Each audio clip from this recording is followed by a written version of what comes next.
Oke, baik. Saya kasih kesempatan sekarang Bang Azmi terlebih dahulu karena AI Rismon ini yang kemudian membuat ramai semuanya.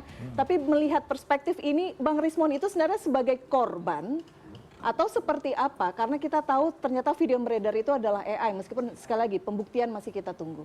Baik, menurut saya sebelum ke sana ada beberapa catatan tadi dari diskusi awal. Sebagai akademisi yang kepengen menjernihkan persoalan ini atau objektif, yang pertama meminta agar semua para pihak tidak mempolitisasi kasus ijazah Pak Jokowi ini. Namun di mata hukum sebagai pejabat publik juga jangan alergi terhadap transparansi dokumen ijazah. Ini clear dulu. Kedua, catatan tadi, kalau tadi disitir berkaitan tentang ada azas siapa yang memang menggugat, itu ada beban pembuktian. Aktori inkubit probandi ini yang disetir dalam pasal 1865 Kitab Undang Hukum Perdata, itu dalam konsep hukum perdata. Jadi jangan dibolak-balik gitu loh. Jadi buat apa belajar di Fakultas Hukum? Karena pembuktian dalam perkara pidana, itu beban pembuktiannya ada pada jaksa, dominus litis. Jadi bukan siapa yang kemudian menuntut, artinya bebannya bukan di Mas Roy. Tidak, pasal 66 Kitab Undang Hukum Acara Pidana itu menyatakan. Makanya ada P19, P21 kok dibalik-balik. Kalau di dalam penggugat dalam konsep hukum perdata, yes, itu benar. Itu kalau ada yang masih pakai itu lagi, seharusnya kuliah lagi. Berarti belum clear antara pembuktian hukum perdata dengan pelaksanaan hukum acara pidana. Peristiwa pidana ya melekat dong antara KUHP dan KUHAP. Maka jaksa tanggung, sekalipun ada 700 bukti hari ini, kenapa nggak P21? Berarti ada rentang yang belum nih ya, kita doakan saja. Kalau 700 alat bukti atau berapa ratusan alat bukti yang diklaim hari ini oleh katakanlah Polda, ya seharusnya tidak ada keraguan. Berarti apakah ada mata rantai yang putus atas bukti-bukti 700 tersebut? Ini kan juga harus clear. Tiga, bagi saya adalah di dalam pembuktian ada yang namanya segitiga pembuktian dokumen. Dan ini haruslah menjadi titik temu untuk menemukan kebenaran ini. Yaitu persesuaian dan perjelas alat bukti tadi harus ada korelasi antara dokumen bukti fisik, catatan administratif terhadap lembaga proses perjalanan kuliahnya Pak Jokowi pada waktu itu. Dan ketiga, kesaksian para pihak yang terlibat dalam proses pembuatan dan proses akademik tersebut. Kalau ini enggak, ya sampai kucing pakai behel pun dan unta pakai sepatu roda pun nggak akan tuntas. Ya kalau kita mau jadi akademik ya gitu loh, buat apa kita jernih lah gitu loh. Tapi kalau memang mau mempolitisasi ya semua orang bisa meromantisasi proses ini. Kembali, setiap orang punya tujuannya masing-masing. Ada tujuannya mau ke kiri, mau ke kanan. Ya tapi nggak usah lagi kita nyanyikan lagu Indonesia itu. Ya kan, kita mau hiduplah bangsa kita ini ya gimana kalau memang itu hanya sekedar. Kedua, catatan saya Mbak Elvira, menurut statementnya Pak JK, menurut saya. Jadi satu sisi ada satu hakim Mahkamah Konstitusi Pak Asrul Sani pada waktu itu 17 November 2025. Tunjukkan. Sebagai seorang negarawan, kenapa sih? Kenapa ini hampir 11 tahun gak tuntas? Pasal 70H, Kitab Undang Hukum Pidana yang sekarang menyatakan, kalau orang itulah yang menjadi pemantik terjadinya peristiwa tersebut, ya ini juga dipertimbangkan kan. Kenapa meromantisasinya sampai 11 tahun gitu loh. Jika korban itu sendirilah yang menjadi pemantik terjadinya untuk jadi persoalan ini segala macam. Ini wajib juga dipertimbangkan. Ada apa ini semuanya? Jadi menurut saya terlepas Pak JK pernah bersahabat menjadi satu tim dalam katakanlah dengan Pak Jokowi pada waktu ini, tapi akhirnya saya berpikir pasti ada dua dialektika. Orang berpikir kayak Bang Ade Armando tadi, kenapa pada waktu tidak dipersoalkan? Kenapa baru sekarang? Tapi kenapa tidak diambil pikiran yang jernih? Karena Pak JK itu adalah biasa menyelesaikan satu sengketa, persoalan secara objektif. Ini adalah tabayun hukum nasional. Sebelum lagi repot di 2029 Bang Ade. Supaya nanti isunya tidak lagi ini gitu loh. Kenapa kita dimainkan hampir 10 tahun, nanti menjelang 15 tahun isunya ini terus. Kita mau ide, gagasan, program buat Indonesia yang lebih baik. Kok kegaduhan politiknya ini terus. Kenapa sih kita tidak mau bergerak untuk lebih maju? Ya lagi-lagi sebagai akademisi hanya bisa mensuarakan di padang pasir sekalipun ya kami akan mensuarakan ini. Tapi ya kalau memang ini adalah pilihan, ya monggo. Di hati Bapak Ibu sekalian, para politisi yang ada di bangsa ini, para penegak hukum yang ada inilah, kalau mau benar ya benar, kalau memang kita mau begini, ya ini pilihan. Terus kalau tadi dikaitkan, katakanlah dengan AI, ini persoalan. AI itu kan tidak punya mens rea, tidak ada subjeknya. Jadi siapapun yang membuat AI, yang mengendalikan, yang punya tanggung jawab, yang menggerakkan terhadap itu akun-akun siapa. Nah, tentunya nanti kalau di situ adalah dia punya niat mens rea, ataukah niat jahat untuk itu ada ingin sesuatu yang memang dia kemas, sesuatu yang tidak benar, fakta yang tidak valid, ya tentu dimintai pertanggungjawaban. Apalagi itu kan sudah terpublish. Undang-undang ITE juga akan bisa ditarik untuk situ. Subjek hukumnya bukan AI-nya, tapi orang yang mengendalikan di belakang itu. Jadi siapapun yang punya akun itu dan ternyata dia mengendalikan dan akhirnya membuat kegaduhan, membuat akhirnya keonaran, membuat sesuatu fitnah, ya tentu akan dimintai pertanggungjawaban untuk itu. Karena pidana itu bicara tentang perbuatan, tentang pertanggungjawaban dan pemidanaan. Itu yang menjadi penting menurut saya untuk melihat fenomena kasus ini. Begitu Kak. Dan seharusnya polisi bisa cepat masuk untuk itu ya. Seharusnya sangat gampang. Jadi kita bingung dalam kasus-kasus tertentu polisi bisa 8 hari untuk menetapkan tersangka. Tapi kenapa ini begitu lama? Why? Oke. Pak Kapolri, coba. Pak Kapolda, coba. Ini ada apa dengan 700 bukti ini gitu loh. Kita Why-nya itu kepengen juga ini mungkin selesai. pertanyaan dari kubunya Pak Jokowi ya Prof ya. Dari tim kuasa hukum juga melihat mengapa kemudian kasus ini bergulir cukup lama dan publik menunggu bagaimana proses kelanjutannya. Dan saya juga ingin tanyakan, karena tadi kita berbicara tentang AI-nya Bang Rismon ini. Menurut Pak Jokowi ini merugikan Pak Jokowi atau menguntungkan? Jadi kalau bicara mengenai persoalan AI, kita tidak mau masuk. Kenapa? Karena AI, ya kan? Karena hoax. Jadi kita pikir apa yang dilakukan sama Pak Yusuf Kalla membuat laporan atau aduan di Barreskrim Bang ya, itu sudah benar. Dan itu kita persilahkan, karena tentu kan jika merasa dirugikan kan harus mekanisme hukum. Hanya tadi saya mau meluruskan apa yang disampaikan oleh Bang Asmi. Soal pembuktian. Pembuktian. Sudah tepat sebenarnya di dalam hukum pidana, jaksalah yang akan membuktikan bahwa Bapak diduga katanya memiliki ijazah palsu kan gitu. Tentu Bapak akan membuktikan bahwa ijazahnya tidak palsu. Kan gitu nih. Nah, sehingga siapa orang yang melakukan menuding-nuding ijazah Bapak tidak asli, nah itulah yang akan membuktikan juga kan untuk membenarkan dia sehingga dia bisa lepas dari pidana. Sehingga tadi apa yang disampaikan Bang Aswan itu sebenarnya istilah dari pidana. Siapa yang mendalilkan, ya dia harus membuktikan. Dalam hal ini jaksa yang akan sebagai domintis litis itu jaksa lah yang harus membuktikan bahwa Bapak memiliki ijazah. Bapak berkuliah. Karena kan mau lembar pengesahan, skripsi ya kalau nggak salah skripsi, kemudian ijazah kan semua diduga katanya tidak benar kan gitu. Sehingga tentu Bapak kan mengatakan benar. Nah, jaksa mewakili Bapak, seperti tadi Bang Asmi bilang, saya meluruskan, dia yang harus membuktikan bahwa Bapak, ini loh, laporan Pak Jokowi, sudah dia bisa sampaikan ini. Nah, jika memang itu benar, tentu kan terdakwanya akan bersikap kan. Apakah memang... Saya jeda sejenak. Jika jawabannya bisa dibuktikan dengan menunjukkan ijazah asli dalam 2-5 menit saja, kenapa kita harus berdebat soal tentang ini selama lebih daripada 10 tahun? Saya akan jawab. Bentar. Menurut saya, Pak JK sebagai negarawan dan sahabatnya Pak Jokowi justru memberikan jalan keluar yang bijaksana. Tunjukkan aslinya, validasi, maka selesai. Jika selesai sekarang, maka tahun 2029 Bang, kita nggak usah bicara ini lagi. Kita bicara program yang lebih besar. Oke, sebentar Bang Asmi. Saya terusin ya. Ya. Tentu kan tadi Abang sudah sampaikan secara kedataan siapa yang mendalilkan, dia yang harus membuktikan. Kan begitu nih. Sehingga ketika kita bicara masalah ijazah, ya tentu orang yang mendalilkan dia palsu ya silakan buktikan. Bukan sebaliknya. Ini terbalik-balik nih kita nih. Dan oleh karena itu kita sebagai masyarakat yang juga dirugikan dalam hal ini, jadi saya kasih tahu nih, tidak ada yang diuntungkan di sini. Semua dirugikan. Ada lagi yang sekarang mengatakan tunjukkan, itu kan dirugikan. Perlu kami sampaikan ijazah itu sudah ditunjukkan. Lembaga yang kredibel, negara sudah hadir mengatakan memverifikasi itu asli. Nah kalau kita nggak percaya sama negara gimana? Kan gitu. Jadi saya pikir ini udah di ujung.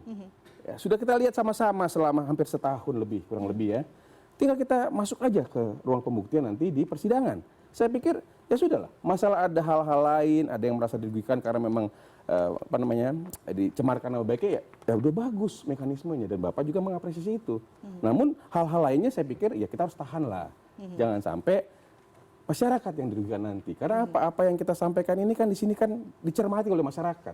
Dan oleh karena itu saya ingin meluruskan, jaksa sebagai pengendali perkara ini akan membuktikan bahwa Bapak adalah seorang alumni Fakultas Kehutanan UGM yang sudah mengikuti Tridharma Perguruan Tinggi, sudah diverifikasi oleh UGM sebagai lembaga yang sah mengeluarkan ijazah, yang melihat Bapak sebagai seorang alumni, kemudian teman-temannya, kemudian semua perangkat negara juga yang ikut hadir di situ, termasuk Puslapor Mabes Polri, dan termasuk semua orang yang sudah pernah melihat, termasuk ini ada catatannya ini nanti. Termasuk pihak yang dulunya mengatakan ini palsu.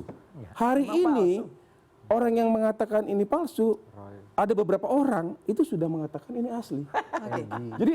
Jadi bagaimana? Ya kita. Tapi restoratif justice-nya sudah clear. Masalah restoratif justice kan sedang Bang Rismon berproses. hari ini dengan kuasa hukum mengatakan bahwa besok akan ada konferensi pers dan kemudian prosesnya sudah akan SP3. Nah, masalah itu kan berkali-kali kami sampaikan itu mekanisme penyidik. Ya. Dalam hal ini mungkin kalau kita bicara KUHP baru, penyidik dan jaksa. Karena mereka sejak SPDP keluar mereka bersama-sama kan gitu nih. Sehingga ya kita lihat dinamikanya.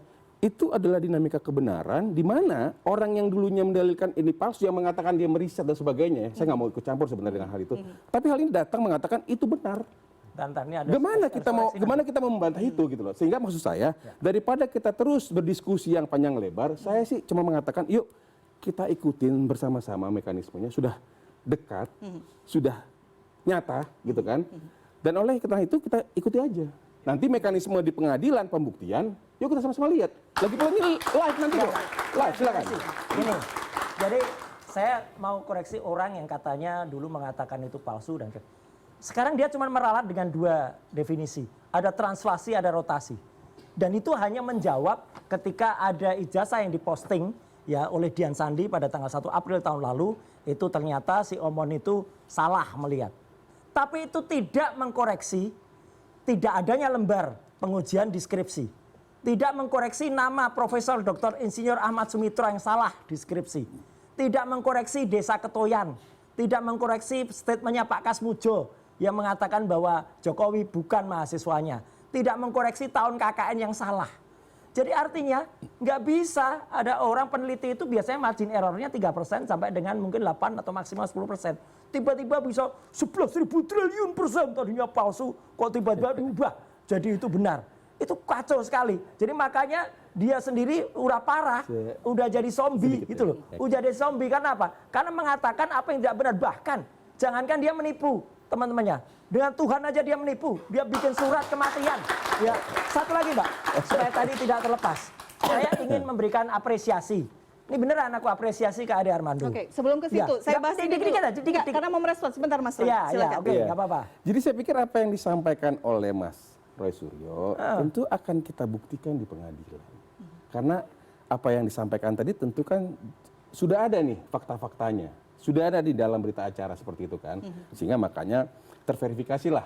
Sehingga akhirnya jadilah tersangka kan gitu. Jadi maksud saya tidak mau mendahului penyidik, tidak mau mendahului jaksa, tidak mau mendahului persidangan, tetapi dengan ini nanti bergulir apa yang tadi dipersangkakan oleh Mas Suryo, ya kita akan buktikan.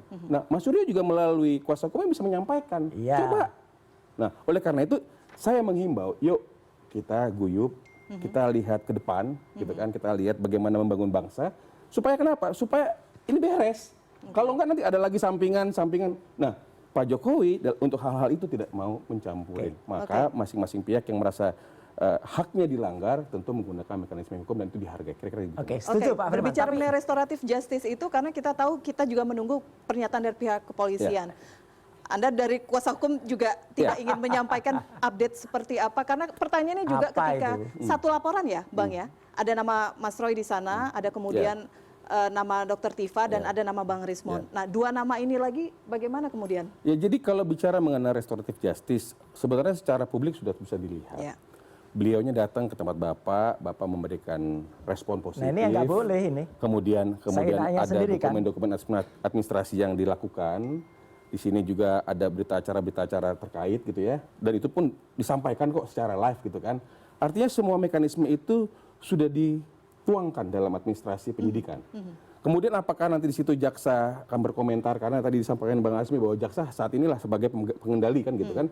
Sejak SPDP itu ada maka jaksa aktif di sini kan gitu. Nah, apakah habis ini nanti ada gelar, baik gelar khusus di di Polda Metro Jaya ataupun gelar bersama antara jaksa dan penyidik, itu kan mekanisme nanti di hukum acara pidana kita seperti itu. Jadi artinya secara formil seperti itu. Nah, hasilnya seperti apa kita tunggu. Karena kami pun dari Bapak pun nggak bisa masuk ke sana. Kita hanya mengatakan kita memaafkan dan kita menyetujui adanya perdamaian. Oke. That's Ya, it, that's all. ini yang selalu dikatakan tidak benar prosesnya oleh kuasa hukum saya, baik kuasa hukum dari tim TAKA, Mas Ahmad Kosinudin, dan kuasa hukum dari tim Patroya, ya Mas Refli Harun dan kawan-kawan. Karena apa? Yang namanya SP3 itu surat perintah penghentian penyidikan tuh suratnya tadinya satu SPK. Tiba-tiba ini kan diceplek-ceplek dulu Egy dan Damai Rebes dikeluarkan. Padahal tuh suratnya satu. Kalau mau dihentikan, hentikan semua. Ntar. Yeah. Dan saya ingin juga komentar, nanti kepotong lagi. Yeah. Kenapa saya tadi ingin menyampaikan, benar tadi Ade Armando bilang, ketika masalah hoax ya, Ade memang bikin keterangan, monolog, bahwa dia tidak percaya hoax itu. Terima kasih. Ya, kalau saya objektif, ya saya kata. Tapi yang saya sesalkan, ya, Ade ketika kemudian beberapa hari yang lalu, bikin rekaman lagi dengan judul, kok Yusuf Kalla bilang orang Kristen diperintahkan bunuh orang Islam. Dan ini ada dua narasumber, yang satu lagi malah ngomong dari 10 perintah Tuhan apa ya, lupa gitu. Duh, parah banget ini. Ini konten ini salah, dan konten ini yang memotong, sekali lagi memotong ceramahnya Pak JK.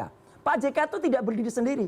Pak JK itu dalam Mas Roy, satu pertanyaannya rangkaian. menurut Mas Roy ini ada kaitan dengan soal ijazah tidak? Ya. Inilah, nggak ada kaitannya. Karena Pak Yusuf Kalla. Sebentar, saya tanya Mas Roy, ada kaitannya dengan ijazah Karena tidak? ini tiba-tiba, kenapa tiba-tiba ketika Pak Yusuf Kalla masuk soal ijazah, Pak Yusuf Kalla dikorek lagi ceramahnya yang sebulan yang lalu. Ya, ini saya masuk nih. Kalau ceramahnya baru kemarin, oke, masuk akal. Oke. Ini ceramah sebulan yang lalu, Baik. ketika waktu itu rangkaian dengan Pak Brian, dengan Pak Mahfud MD, dengan Pak Din Samsudin, itu dalam hari yang berurutan di Masjid UGM. Saya ada di salah satu hari itu. Saya minta Bahkan izin ketika hari nanti ya. Kamis itu, saya juga ada di rumah Dubes Iran. Oke. Dan ketika hari Jumatnya, saya ada berita buka puasa bersama dengan Keagama Tansel. Jadi artinya saya ikuti persis acara-acara itu. Oke, Dan tahan dulu di tiba-tiba situ, kok ini Mas Roy. dikeluarkan Oke, hoaxnya gitu. kita loh. tidak Ini membahas parah tentang ini. itu, tapi Iya. kita ingin melihat apa kemudian kaitannya dengan Nah, ijazah, ini karena biar- tema biar utama kita lawyernya- tentang lawyernya Pak JK dugaan yang ijazah komentar. palsu Ya, Pak saya- Jokowi. saya mungkin Saya kasih ini. kesempatan Bang Ade dulu, karena Iya. Bang Ade yang dituding. Kenapa Bang, ini ada motong-motong kaitannya pidatonya Pak dengan JK gitu loh. kasus ijazah, karena terkait dengan Pak Yusuf Kalla. Bagaimana? Kami sama sekali tidak mengaitkan ini dengan isu ijazah palsu. Buat kami itu di Gerakan PIS namanya, ya. Dan di Cokro TV, bukan Coro TV ya, Pak Mas Roy Suryo itu menyebut Coro TV. Iya, karena kecewa isinya. Nah itu kan, jadi begitu memang perangainya. Iya, Nah memang. ketika itu Ya, emang sih, kami makanya memperoleh video yang viral, ditonton oleh ribuan orang, sudah dikomentari, yang isinya adalah memang Pak Yusuf Kalla memang bikin kalimat dalam, dia sebetulnya ingin mengatakan jangan bawa agama dalam politik. Saya coba ini- Sebentar, saya baru mulai menjelaskan. Enggak. Sebentar. Saya baru mulai menjelaskan. Pertanyaan saya, Bang Ade. Nanti saya kasih kesempatan Bang Dul. Pertanyaan Sebentar, saya, Mbak, ini saya ada dulu kaitan. dong. Ya. Ini ada kaitan dengan kasus ijazah. Tidak. Apa yang Anda lakukan? Sama sekali tidak. YouTube Anda, Cokro TV ini, apakah kemudian isu ini kembali dimunculkan ada kaitannya dengan ijazah? Tidak ada Tidak sama ada. sekali. Sampai di situ bantahannya. Oke, saya masuk Singkat nih. saja kita harus jeda. Enggak, aku masuk dulu nih. Singkat saja kita Ya, harus jeda. singkatnya saya bilang begini, Bang Ade, ceramah Pak JK itu kurang lebih 1 jam. Yes, Lebih. betul. Dan itu terjadi di tanggal 5. Ya. Pak JK ngomong di Barreskrim itu tanggal 7 kalau nggak salah waktu bikin LP. Dan beliau sempat ngomong bahwa dengan semangat bijaksananya bahwa supaya perkara ini selesai tuntas, Tunjukkan mungkin ijazahnya. ditunjukkan saja biar clear kita selesaikan persoalan ini. Kemudian, nah ini hubungannya dengan Ade Armando dan kawan-kawan. Kami melihat bahwa ada pola yang tersusun dengan sistematis. Pak, Udah kelihatan kita menganalisis sudah tahu. Di YouTube-nya Ade Armando, di situ dipotong bahwa dari ceramah yang 1 jam itu yang ditampilkan cuma sekian menit, dan yang di sekian menit itu konteksnya adalah bahwa Pak JK bilang saya coba pinjam punya Mas Roy ya, biar saya nggak salah ngomong. Iya. Kok Yusuf Kala bilang orang Kristen diperintahkan bunuh orang Islam? Nggak ada, sekarang Bentar. 18 organisasi. Bentar, oke siap. Bentar. 18 Saya tanya organisasi Ade Armando. Kristen Saya tanya Anda. itu mengadukan Pak JK. Oke, iya makanya. Oke, Baik. saya tanya Ade Baik, Armando. pertanyaan saya, kita harus Organisasi jeda. juga. Pertanyaan saya, Bapak-bapak, kita harus jeda. Kita harus jeda. Pertanyaan saya, Kita tahu saya itu. akan menurut Pak JK, apakah memang apa yang ditulis di YouTube itu ada kaitannya dengan ijazah? Menurut kami, Tidak ada. Pertanyaan saya, menurut Pak JK, apakah kemudian ada kaitannya? Ya nggak ada Pasti lah. berkonsultasi dengan tim kuasa hukum. ya karena dengan pola serangan yang kembali ke Pak JK ini, kami duga ini karena pernyataan Pak JK di Barreskrim itu Saya lalu rasa muncullah seperti kayak ini gitu. Oke. pengacaranya Baik, kami Pak akan JK. kembali saat lagi di Head to Head with Elvira.